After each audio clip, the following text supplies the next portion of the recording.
राधे राधे। जय श्री कृष्णा। पुरुषोत्तम मास महात्म्य कथा। सूत जी बोले, तदंतर विषम्य से युक्त नारद मुनि ने मेधावी ऋषि की कन्या का अद्भुत वृतांत पूछा। नारद जी बोले, हे मुने, उस तपोवन में मेधावी की कन्या ने बाद में क्या किया और किस मुनि श्रेष्ठ ने उनके साथ विवाह किया? श्री नारायण बोले, अपने पिता को श्रवण करते करते और बराबर शोक करते करते उस घर में कुछ काल उस कन्या का व्यतीत हुआ।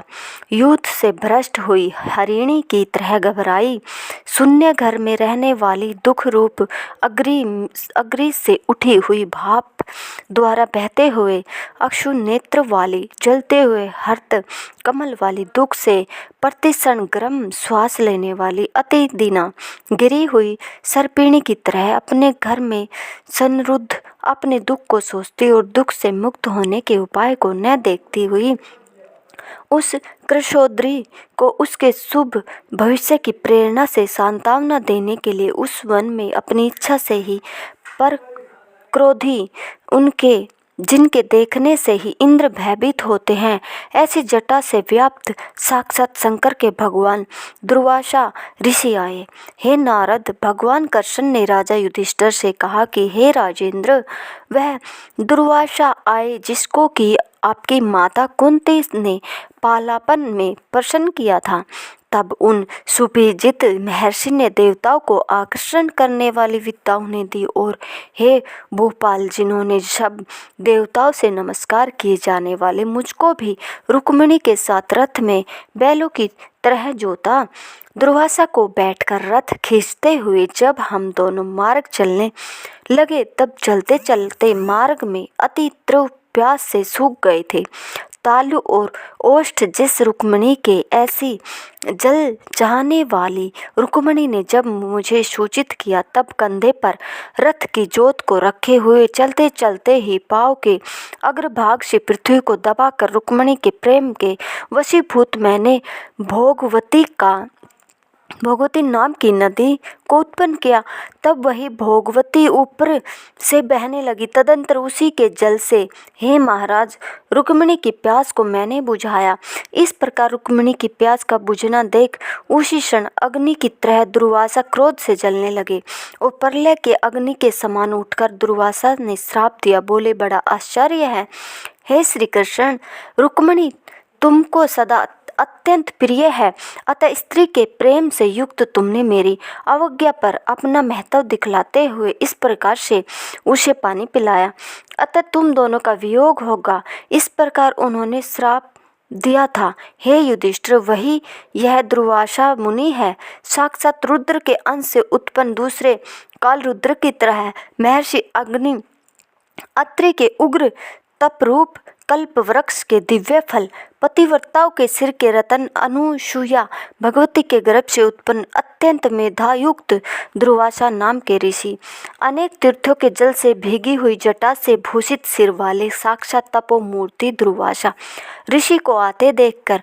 कन्या ने शोक सागर से निकलकर धैर्य से मुनि के चरणों में प्रार्थना की। प्रार्थना करने के बाद जैसे वाल्मीकि ऋषि को जानकी अपने आश्रम में लाई थी, वैसे ही यह भी दुर्वासा को अपने घर में लाकर अर्घ्य पाद और विविध प्रकार के जंगली फलों और पुष्पों से स्वागत के लिए आज्ञा लेकर आदर पूर्वक पूजन कर तदंतर, हे राजन, यह बाला बोली। कन्या बोली, हे महाभाग, हे अग्नि कुल के सूर्य, आपको प्रणाम है। हे साधु, मेरी अभाग्या के घर में आज आपका शुभागमन कैसे हुआ?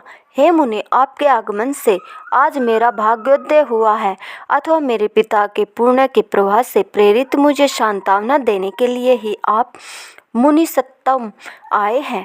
आप जैसे महात्माओं के पाँव की धूल जो वह तीर्थ रूप है, उस धूल का स्पर्श करने वाली मैं अपना जन्म आज सफल कर सकूंगी। आज मेरा व्रत भी सफल है। आप जैसे पुण्यात्मा के जो मुझे आज दर्शन हुए, अतः आज मेरा उत्पन्न होना और मेरा पुण्य सफल है। ऐसा कहकर वह कन्या दुर्वासा के सामने चुपचाप खड़ी हो गई। तब भगवान शंकर के अंश से उत्पन्न दुर्वासा मुनि मंद हास्य युक्त बोले, दुर्वासा बोले, हे द्विजसुते, तू बड़ी अच्छी है। तूने अपने पिता के कुल को तार दिया। यह मेधावी ऋषि के तप का फल है जो उन्हें तेरी ऐसी कन्या उत्पन्न हुई। तेरी धर्म में तत्परता जान कैलाश से मैं यहाँ आया और तेरे घर आकर तेरे द्वारा मेरा पूजन हुआ। हे वरारोहे, मैं शीघ्र ही बद्री काश्यप में मुनीश्वर सनातन नारायण देव के दर्शन के लिए जाऊंगा जो प्राणियों के हित के लिए अत्यंत उग्र तप कर रहे हैं। कन्या बोली, हे ऋषि, आपके दर्शन से ही मेरा शोक समुद्र सूख गया। अब इसके बाद मेरा भविष्य उज्जवल है क्योंकि आपने मुझे सांत्वना दी है। हे मुने, मेरी उस प्रादुर्भूत बड़ी भारी ज्वाला युक्त दुख रूप अग्नि को क्या आप नहीं जानते हैं? हे दया सिंधो, हे शंकर, उस दुखाग्नि को शांत कीजिए। मेरे विचार से हर्ष का कारण मुझे कुछ भी दिखलाई नहीं देता है। न मुझे माता है, न पिता, न तो भाई है जो धैर्य प्रदान करता है। अतः दुख समुद्र से पीड़ित मैं कैसे जीवित रह सकूंगी? जिस जिस दिशा में मैं देखती हूँ वह दिशा मुझे शून्य ही प्रतीत होती है। इसलिए हे तपोनिधे, मेरे दुख का निस्तार आप शीघ्र करें। मेरे साथ विवाह करने के लिए कोई भी नहीं तैयार होता है। इस समय मेरा विवाह न हुआ तो मैं फिर वर्षली शूद्रा हो जाऊंगी। यह मुझे बड़ा भय है। इसी भय से न मुझे निद्रा आती है और न भोजन में रुचि होती है। हे ब्राह्मण, अब मैं शीघ्र ही मरने वाली हूँ, यह मेरा इस समय निश्चय है। ऐसा कहकर आंसू बहाती हुई कन्या दुर्वासा के सामने चुप हो गई। तब दुर्वासा कन्या का दुख दूर करने का उपाय सोचने लगे।